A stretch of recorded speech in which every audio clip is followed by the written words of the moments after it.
morning, waking up cold sweat. I think everybody should have a theme when they walk in a room. I think that that would help people announce themselves much better. I don't know, think about what yours would be. I just also want to remind you that there's an Invest Ottawa panel upstairs, and that is going to be starting in a minute as well. I don't want anybody else to leave, so in fact, I want the doors closed, and you're locked in here for Nicholas's presentation. I wish I had thought of this. As an entrepreneur in life, you've heard the hard knock stories, you've heard everybody talk about how hard it is and the effort that it takes to do it, and the dedication and the devotion. But what you don't hear about is all the silent drinking in the background by the entrepreneurs themselves as they drown their sorrows. And I just wish I had actually combined the world of entrepreneurship and alcohol into a business. Instead of spending my money on somebody else's business, I could have actually been spending it on my own and at the same time enjoying my own. And that's exactly what Nicola did here, which was he actually started a vodka company. So it's the perfect marriage of being an entrepreneur and being a lush. It's like your hobby as your business. Is that exactly what it is? So I want you to welcome Nicholas to the stage. He's the founder of Pure Vodka. Thank you. Thank you, thank you. I'm very happy to be here. Actually, I'm going to tell you a story because for me, entrepreneurship, it's all about story. And I'm convinced that if we knew every story behind every product that we buy totally different products. Me, it started actually in high school. I was a student athlete. I was playing basketball 24/7, and I really wanted to be a basketball player. But I was getting tired, and I felt like a lion in a cage because everybody was talking about basketball 24/7. They were asking me, how was the game? How was the practice? Do you think you're going to win? Do you think you're not going to win? And me, I felt like a lion in a cage because I had so many other interests. I wanted to do so many other things at the same time. And one day I decided to call my coach in the morning and I said to him, you know what? I don't want to practice today. Can you give me 2-3 days? And he's like, yeah. You must have a cold. It made me laugh so hard. Like if you didn't want to play basketball, you had a cold. My coach decided that, so I had a cold. And he said, you know what? Take 2-3 days off and come back. The day that I touched the basketball after was 7 years later. I totally changed my life right there. I said to myself, you know what? I want to do something else. I don't want to be just Nicholas, the basketball player. And I started to look at which university I wanted to go because I knew since I was very little, very young, that I wanted to be an architect. So to be an architect, you have to go to university. So I went on the website of University of Montreal. I'm from Montreal. And I was looking to the prerequisites to get into architecture school in University of Montreal. And it's on their website that I saw that I will never be an architect because the average, I didn't know that you could have that high of an average, okay? And I had like 60. They told me to have 60 to pass, so I always had 60. No, wasn't enough.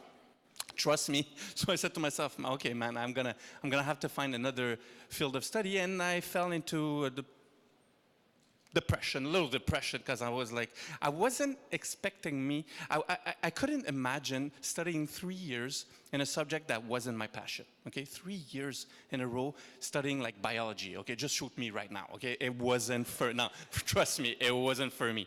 But then I looked at different options and I saw there was a program called political science. It looked like fancy, so I'm like, okay, I'm gonna get into political science. You know, I looked at what it touched a bit of everything. You know, we talked about history, about law, a bit of economics. So it was like, okay, it's perfect for me. And I knew that if there was a subject that I didn't like, it was only 3 months, and then I would never talk about it again. Like, for example, the statistics class, 3 months, and it's done. I talked about it for 9 months because I failed it 2 times, but the promise was 3 months. The promise was 3 months. And then it's at university. You know what? I love to say I got accepted in political science because everybody gets accepted in political science. But anyways, I was one of the 7,000 students that year that got accepted. And it's in university, my first class in University of Montreal, political science, first class that I discovered that it was possible to be an entrepreneur. Me, I knew that it was possible. We all know entrepreneurs, but I thought you had to be rich to be an entrepreneur. I thought that my parents needed to have a business before me and just I take the business over. But then I realized that you can be an entrepreneur just with one idea. And that idea, the first idea I remember like it was yesterday, the first idea I got that I said to myself, you know what, I'm going to do a business plan. I read in an article that 1 billion men every single day wake up and puts a tie on. I'm like, oh my God, I'm going to be a billionaire. For sure, I'm going to be a billionaire. When you start a business, you always think you're going to be a billionaire. That's because of Facebook. You know, the guy just opened a business, boom, 50 billion. I'm like, okay, I'm going to be a billionaire. But then started a business plan, 2-3 pages, but then I changed ideas. Okay, that was me at university. I always had a new idea. Okay, so I couldn't concentrate enough. And you know what? Ties were not my passion, so I said, there's another better idea. I remember my second idea because I was a student. I was a janitor in a hospital, and I wanted to travel. It was just before summer. So I said to myself, I'm going to go to France with my best friend. So we went on aircanada.com, Montreal, Paris, 6,000 kilometers. It's not very close. It cost $800 the ticket. I'm like, whoa, that's like $700 more than our budget. So, okay, we're going to change destination. We're going to go to Gatineau, okay? It's like way cheaper, okay? But it wasn't fancy enough for us. So we said, you know what? We're going to go to New York. New York, aircanada.com, Montreal, New York, 600 kilometers, 10 times closest. So for sure it's going to cost 10 times less. $700 the ticket. I knew right away that I'm going to have my own airline company, okay? For sure. No, man, like it's not, it should cost $80, okay? It's 10 times, no. So that, I started a business plan, of course. But it wasn't me who stopped that business plan or that idea. It's the banker. He thought that 100 million was too much to give for a first idea. But there's no plane cheaper than that. I told him, find me a cheap plane, I'll take it. But anyways, finished 3 years after I had my degree. I had a political science degree. I didn't even know where to put my CV, okay? So I said to myself, no, I have to start my business. With 3 of my very best friends, we were going out, okay? We're going out a lot. And yeah, it justifies my grades for sure, okay? And we said to ourselves, we don't have a lot of money. What can we do? What can we do? And we said, why not open a bar? Let's open a bar. We always go to bars, spend the not so much money we have. So why don't we open a bar and make people we don't know come spend their not so much money they have? You know, just exchange the places. It was a catastrophic experience. You don't understand. It's not because you like going to a restaurant or a bar that you can own a restaurant or a bar. Okay, trust me. No, it was a catastrophic experience. And we always say in business that it's very important that your partners are complementary to you. We were supplementary partners, okay? We did the 4 mistakes the same times, like 4 times the same mistake, okay? It was catastrophic experience. But it's at the restaurant, it's at the bar that I discovered the popularity of vodka. Me, I wasn't a vodka drinker, but I went to ACQ, our LCBO, every week to buy wine, to buy a bit of beer for the restaurant, and I bought like 10 cases of vodka per week for a restaurant that was like going nowhere. That's a lot of volume. So I said to myself, first idea that I got wasn't to produce a vodka, it was to buy a Quebec-based vodka. I knew nothing about vodka, but I knew that better the water, better the vodka. So I'm like, in Quebec, it's like the paradise for spring water, for natural water. So for sure there's going to be a ton of good vodkas. Went to ACQ the week after, asked my guy who was always telling me what to buy for the wine. I asked him, can you give me a couple of names of good Quebec-based vodka? He looks at me. He's like, what? I'm like, what? I'm like, just tell me like which vodka from Quebec is good. He's like, doesn't exist. I'm like, nah, it's like maple syrup. You just do a hole in a tree and boom, it's there, for sure. No, for sure there's vodka all over the place in Quebec. He goes on the computer. They have like 25,000 different products, but he went on the computer and he typed, I guess, vodka.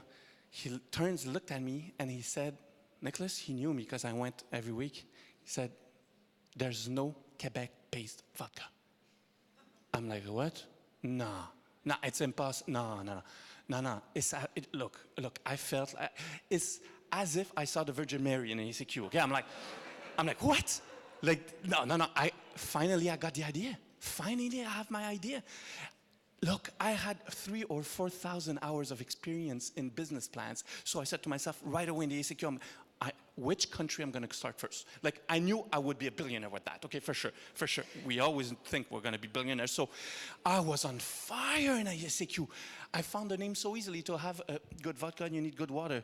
For the water to be good, it has to be pure. Pure vodka. Too easy, too easy. I'm going to be a billionaire. I'm telling you, I'm telling you. And, no, for real.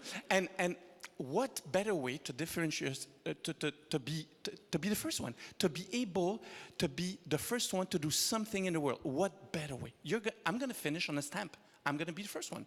You know, the guy who went on the moon, he's on a stamp. I produced vodka, the first one. I want my stamp. Anyways, I was on fire. But you know what? Sometimes there's fiction and sometimes there's reality. Reality kicks in. And ASAQ, I'm like, okay, Nick, calm down, calm down, calm down. Okay, you have a restaurant, it's going nowhere. You have 3 best friends that are becoming 3 best enemies. And the worst part of it all, I was 25 years old for the first time in my life. That was the worst experience of my life. Just fell in love. No, I wasn't used to it. I wasn't used to it. No, I was more a free agent back then. And her name was Caroline. Actually, maybe her name is still Caroline, but there's laws. So maybe her name is Bob today, but back then it was Caroline, okay? Anyways, just to tell you, oh no, I didn't know what to do. I had to listen. I had to say, yes, you're right. No, it wasn't for me. It wasn't for me. So I said to myself, you know what, Nick, calm down, calm down. Just try to save the restaurant. Try to save your relation with your best friends, and try to build this love story. But the days after were hell. I was eating Cheerios, you know, Cheerios with like bananas in it. I was walking my dog. I was brushing my teeth. Everywhere I looked, I saw a bottle of vodka. I said, no, man. And I was a drunk. I was like normal. So I said to my, like, yeah, if you're drunk, it's normal. But if you're normal, it's not. Like, you understand? So I said to myself, you know what? I'm gonna start a vodka company. So I decided to offer to my partners to buy them out. They said no, blah, blah, blah. Next thing you know, I wake up. I have nothing. Thank God I kept my plan B. I was still cleaning floors at a hospital. My partners decided to buy me out at the restaurant, went on Google, and typed 5 letters that changed my life. VODKA, vodka. It started, thank you, Google. Oh my God, thank you, because it really started on Google. I knew nothing about vodka, so when you know nothing about a subject, you go on Google or BuzzFeed. And next thing you know, I wake up 2-3 months later and I have maybe 20 pages of business plan. Just that, it was a success for me. Okay, trust me, because normally it's 2-3 pages and after I have another idea. But now I kept my idea. I'm like, oh my God, it means it's a good idea. It means it's a good idea. But I was poor. When I say poor, I was making maybe $11 an hour, like part-time. You do not build an empire with that salary. Okay, trust me, okay. So 2-3 months later, I said to myself, what do I do? What do I do? I'm going to go see a bank. I'm going to go see a bank. Banks are here for entrepreneurs. That's what they say. So I start looking what bank to go see first, and I decided to go see a bank. And the meeting, I remember it was on Tuesday morning. Monday, around 4 p.m., the guy sends me a confirmation for my rendezvous, let's say, my meeting. And he said, don't